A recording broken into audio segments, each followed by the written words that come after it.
nandito tayo ngayon sa may bridge ng Kalawaan. Kasakay tayo ngayon ng ferry.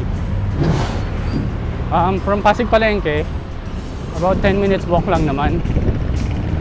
So, tinignan ko na sa mapa to, itong left side, nandito yung ferry. Hindi ko lang alam kung saan pa yung entrance. So, magtatanong na lang tayo.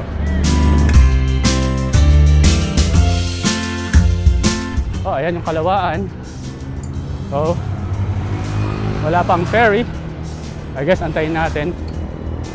Mukhang wala masyadong passenger, which is good. Para medyo makapag-shoot tayo.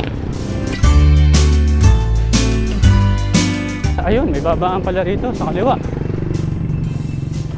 Meron nga ba? Ay, wala. Sarado. May hagdan sila pero sarado. So kakaliwa tayo doon. Ito, baka ito paloob. Ayan, ayan pala. Okay. Daan tayo doon sa loob.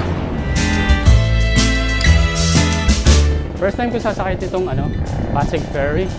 So hindi ko alam kung anong mga kailangan. Hopefully wala naman masyado. May ID naman tayo. Yun lang. At sana pwede mag-video. Okay, pasok tayo. Station. Excuse me po. Hindi lang sumakay? Wala po. Yung 410 nila wala. Walang schedule ng 410. 7 AM lang. Okay, sige. Salamat. Wala pa sila. 7 AM lang available. Okay. Change of plans.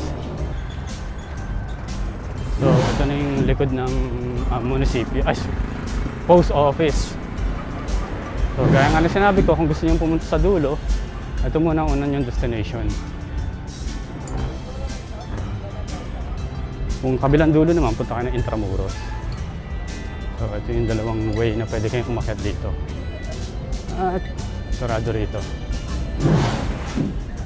Okay. Punta tayo sa kanan.